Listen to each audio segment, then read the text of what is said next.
was a dandy, and those cords, those white cords, they look so great, and all the cleats on the bottom of the shoes slipping on around in the old teen strong years. Yeah.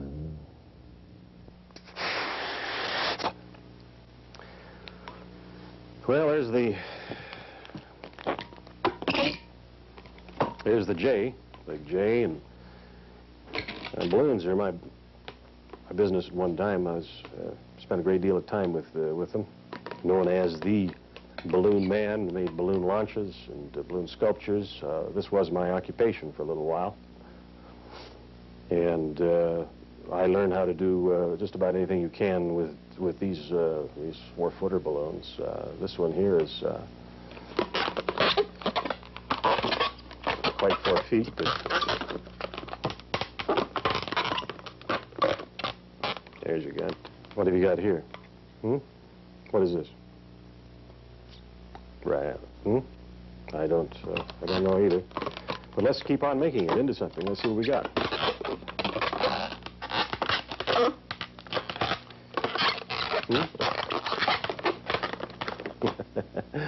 Turtle? Right.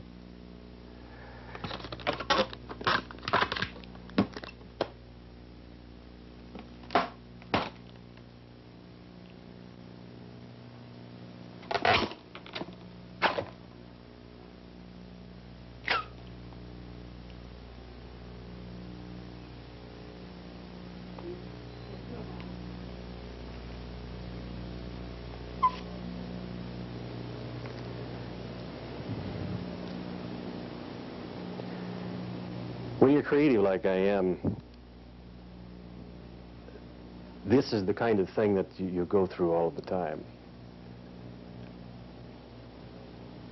That is that images of things to say and do come across your mind, and before you know it, you've got a balloon out, and you're doing something with it, you know.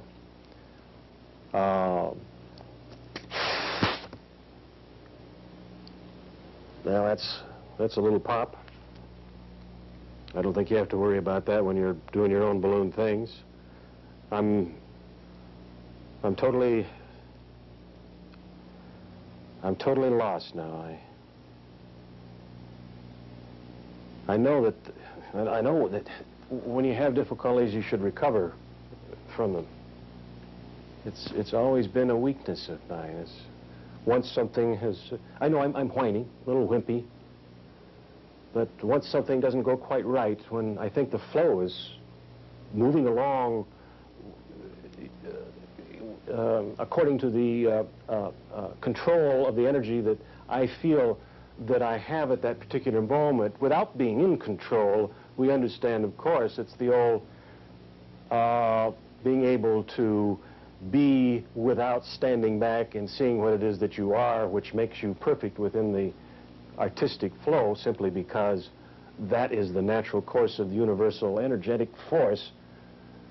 That perhaps if one could achieve that flow with the forces of nature and be with it in its blinding, flashing white nothingness, could then convey us to that life on the other electronic worlds without having to say hello to the personality that's stepping out of the ship and saying to us, come on back home, my friend, where you belong, up into the spaced outness of that other place where everything is so purely perfect and so ideally set up, whereby there is nothing there except yourself in all of your white-robed glory, with the purity of the nature which is glorious to the chaotic order of the blowing up, exploding, coming back together universe, whereby everything is even Steven.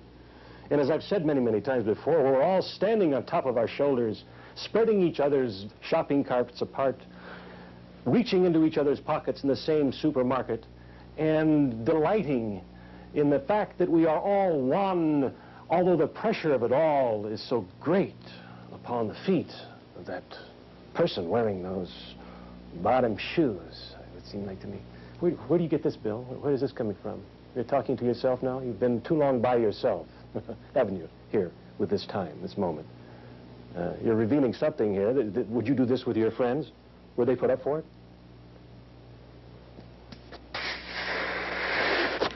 When what you want to really say and do and be is something entirely what it is that you're hiding behind this mask of articulate inarticulateness, this incoherent coherentness, this desire to say it, do it, be it, what's the trouble? No, you don't seem to understand. I need help. See, I need somebody to help me. I need a partner. I need somebody to write for me. I need somebody to probably even, in many cases, think for me. Are you kidding me? What voice speaketh thou out of the center of my own unworthiness?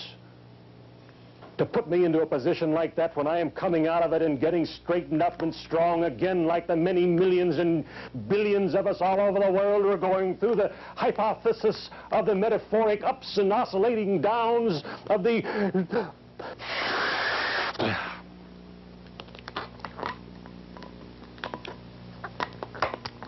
There's another world. There's another world. There's another world out there.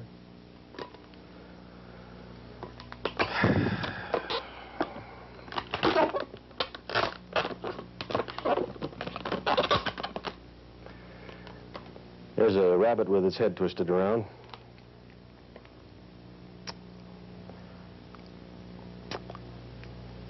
I love it here. Days I wake up in the morning and the free birds sing and the air smells delicious. There's a little bit of smog mixed in, a little bit of this and there's a little bit of that. There's a little bit of pressure on the freeways, a little zing-zang violin twang that comes into my ears, of course, as I'm staying in my sack just before arising to meet my great, very expensive day. Please help, I need treatment. The expensive is treatment. The treatment is expensive, of course.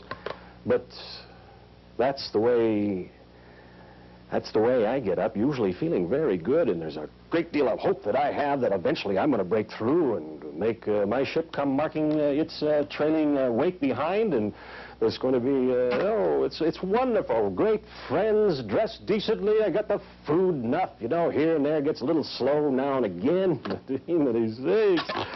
Oh, boy. I just... You know, hey, sure, you look and you say, okay, whatever it is that you want to say, you look and you say, I don't know what my mind's blank right now, of course. You know, I've said it all, I suppose. No, I haven't said much. End, get rid. Thank you. Thank you so much for, thank you. Just thank you, and just remember this, that I can be reached by taking 2 bricks and clogging my head in between, and it's a marvelously glorious, great ghost of the life, isn't it? I'm not kidding you.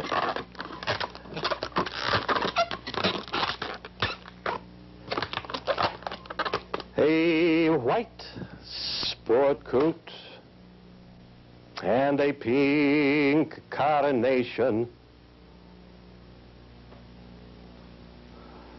I'm all dressed up for the launch.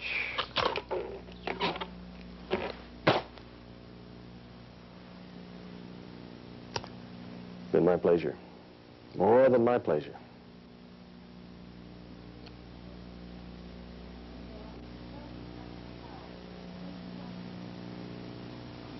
Yeah. More than my pleasure. Okay. You bet. Times were different, and